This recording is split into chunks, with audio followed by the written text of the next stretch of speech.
એક તરફ આકરી ગરમી અને બીજી તરફ હાર્ટ એટેકનો તોળાતો ખતરો। મતદાનના દિવસે ગરમીનો પ્રકોપ જીવલેણ બની રહ્યો છે। મતદાનના દિવસે ગરમીનો પારો ઊંચો જશે તેવી પહેલેથી જ આગાહી હતી અને સાવચેતી રાખવા સલાહ અપાઈ હતી। ત્યારે જાફરાબાદમાં એક મહિલા કર્મચારીનું ચૂંટણીની ફરજ દરમિયાન મોત નીપજ્યું છે। લોકસભા ચૂંટણીમાં જાફરાબાદમાં એક મહિલા કર્મચારીનું ફરજ દરમિયાન મોત નીપજ્યું છે। જાફરાબાદ શહેરના સાગર શાળામાં ચૂંટણી ફરજ બજાવતા કૌશિકાબેન બાબરિયા અચાનક ચૂંટણીની કામગીરી દરમિયાન પડી ગયા હતા।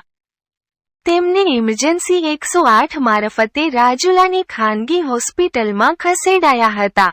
જો કે તેમને સારવાર મળે તે પહેલા જ તેમનું મોત નીપજ્યું હતું।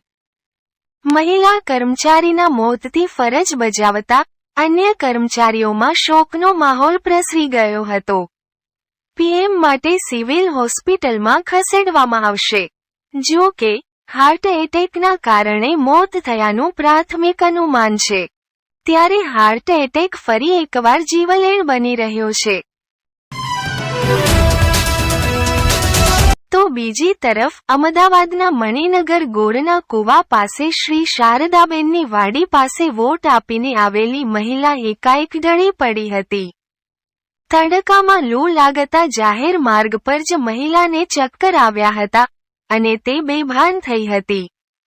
સુરેખા રોહિત નામની 40 વર્ષની શારદાબેનની વાડી પાસે જ ઢળી પડી હતી। ત્યારે સ્થાનિકો દ્વારા મહિલાને હોસ્પિટલમાં સારવાર માટે ખસેડાઈ હતી।